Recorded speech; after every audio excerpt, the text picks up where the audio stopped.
So unfortunately, the time has come for the final vlog in the Japan series. But it's not over yet. This video is filled with so many epic things, so stay tuned.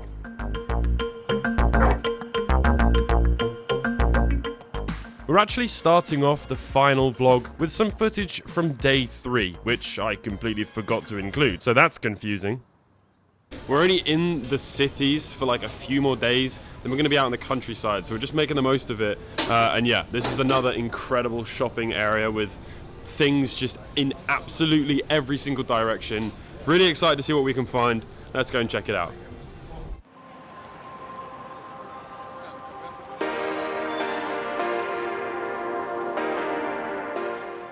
Now, central cities never seem to have much in the way of bargain retro tech, nor were the things that I found particularly rare or interesting. It was all mostly standard stuff, but the first shop was still pretty cool. A nice Wonder Swan, and here's a copy of Burai Fighter, which is really rare, but this store is charging over $220 for it, and on Sendico, you can buy the exact same game for 76 bucks. There was a nice boxed Wii and some shovelware N64 and a bunch of Famicom games, but really nothing too special. I did find a cool stylus for the 3DS, but that says a lot. Until we went upstairs, then I found a real gem. Wii Fit. Now I'm joking, keep watching.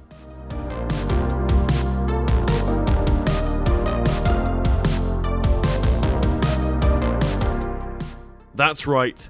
This game. I'm joking. Keep watching. A Wii U. No, I'm still messing. It's coming though. Oh, there it is. Look, it's a Game Boy Pocket. What's so special about this Game Boy Pocket? Well, this one was only £11 or $15, which is just a bloody Bilbo bargain. And I even found a Game Boy camera for the same price. And what was especially significant about all of that was that this was actually the first Game Boy I bought in Japan. We got someone to come and release this beast from the cabinet so I could take a look at it, but I was definitely buying it. My plan was to get some batteries for it and then take a selfie on a Game Boy in Japan.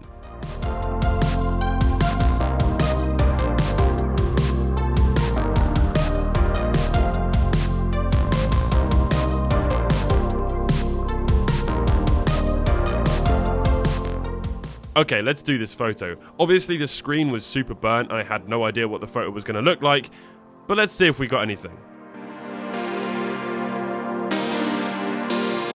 Well, there's a new dating profile picture.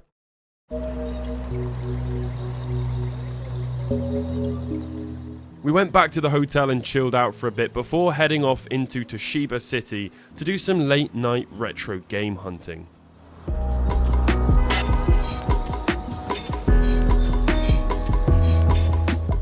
Honestly, Japan is just so stunning, and looking back on this footage at the end of my Japan series has been really emotional. I really hope you all get to visit, and I hope I get to go back again soon.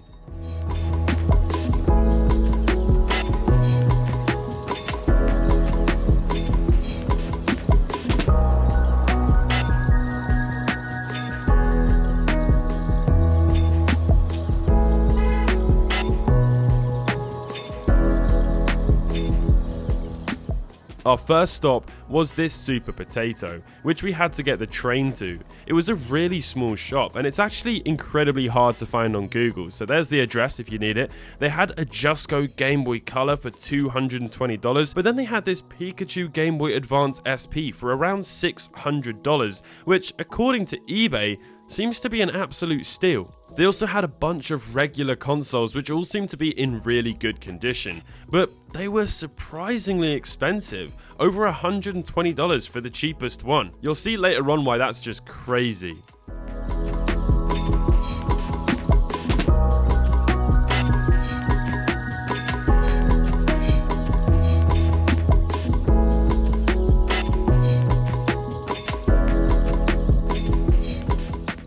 Of course, I'm always on the lookout for a Minuet Tetris, but unfortunately, I didn't find any here.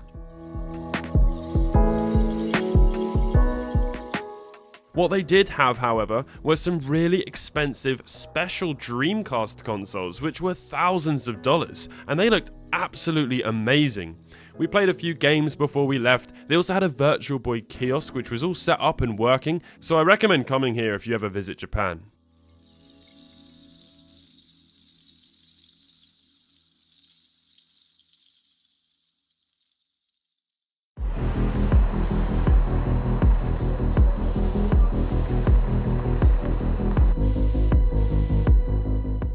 As it got much later into the night, we checked out one final store before going off to find some food. This was a book-off in the Humax Pavilion, which had a few little pieces, nothing crazy. Besides books, obviously, they had lots of games for the Nintendo DS, the 3DS, the Wii and the Switch, but they're all in Japanese, so obviously not much use to me. They did have an insane collection of trading cards for sale, their rarer and more expensive ones all being displayed in these massive glass cabinets so that you can find them easily. And after that, we headed out into the city to find some food.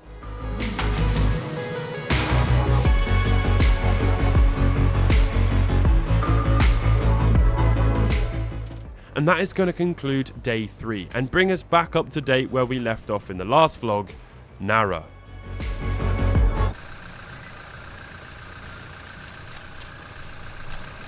Was that yummy? Yes, it was.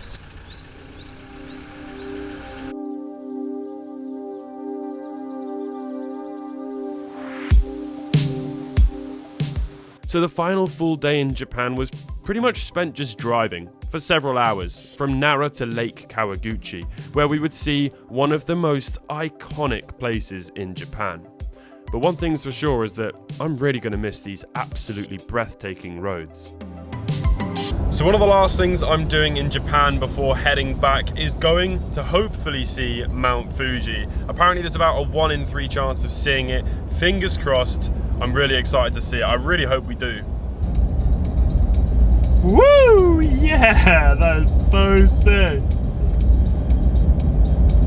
Holy moly. Seeing Mount Fuji in person is something I never thought I would get to do. This trip has been extremely expensive, and without Sendako, there's absolutely no way this would have been possible. Being here on this road looking up at this 12,000 foot tall mountain meant that the end of my time here was near. As breathtaking as it was seeing it, I also felt very emotional. I had made so many good memories along the way. These are memories which I will carry with me throughout my life. Sendako has been the best thing that's ever happened to my YouTube channel. We have grown together, and I can't wait to see what else the future holds for them. Thank you, Sendako. Thank you so much. But this video is far from over just yet. We spent a night in a beautiful hotel next to Lake Kawaguchi, and we spent the evening walking around that lake, cherishing the moments of our short time together before this trip ended.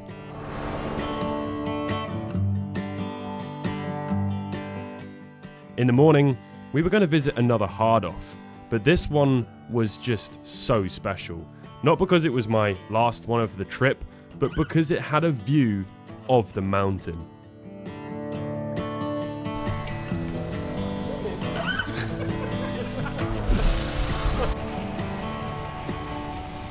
So it's a beautiful morning in the Yamanashi Prefecture, right beneath Mount Fuji. We're going to be heading to a hard-off, and it has an absolutely crazy name. I've been told it's not so crazy in Japanese, but the English translation looks like this, which is mental. We're going to go there, then we're heading back to Tokyo. This is my last day in Japan. Let's go.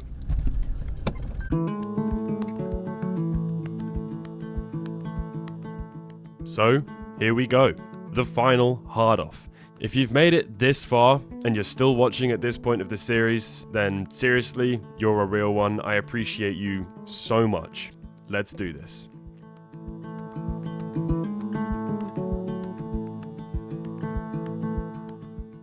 Just take a look at this location. Right there, Mount Fuji, and below it, a hard-off. I'm not sure which one's more beautiful.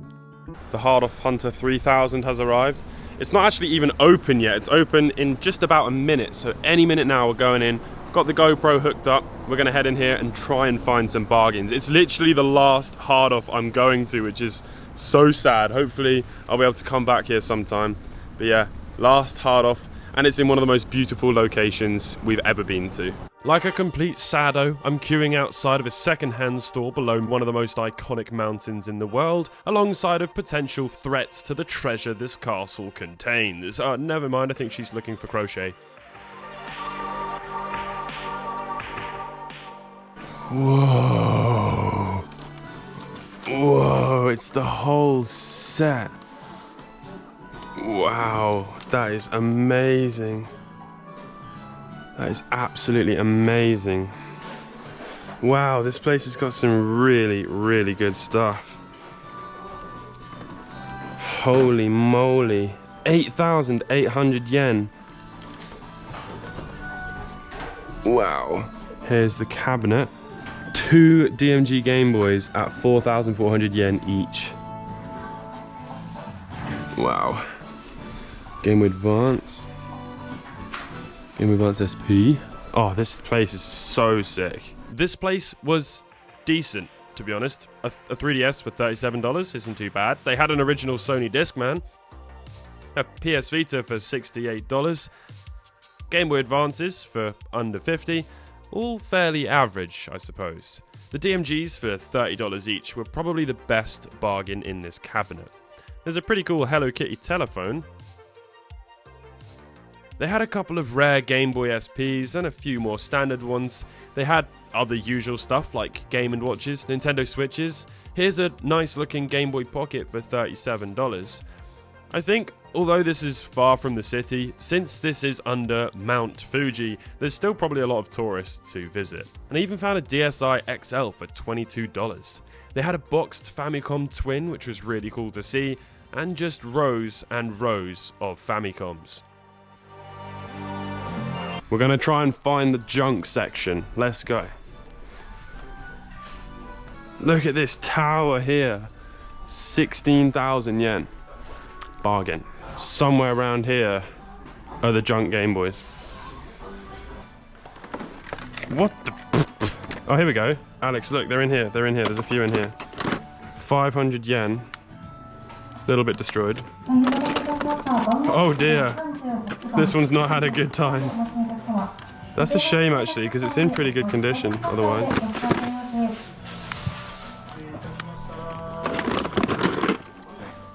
This is a white one, which was, I think, exclusive to Japan. Ooh. Turns on. Look, there's a bunch of faulty consoles down here. I don't think we've even seen, like, boxes of faulty consoles like this. 330 yen. And even if they're in Japanese, like, you can mod them so easily now. 4,400 yen. 1,100 yen for an entire kit. Unbelievable. There's a few Game Boy games in here. There's a mystery Game Boy game. What does that say, Alex? Ninku. Ninku.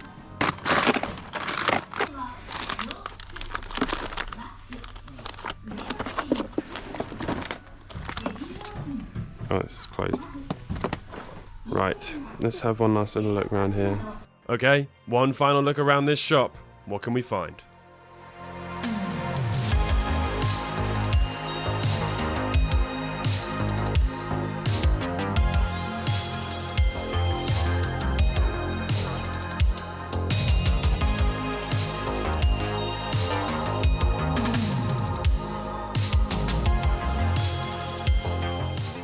And just like that, the final hard off.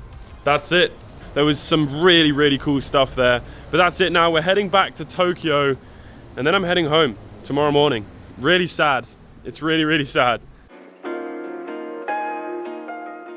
And sadly, all things must come to an end. As we drive back to Tokyo, I considered jumping out of the car, beelining for a spacious hedge, and moving in.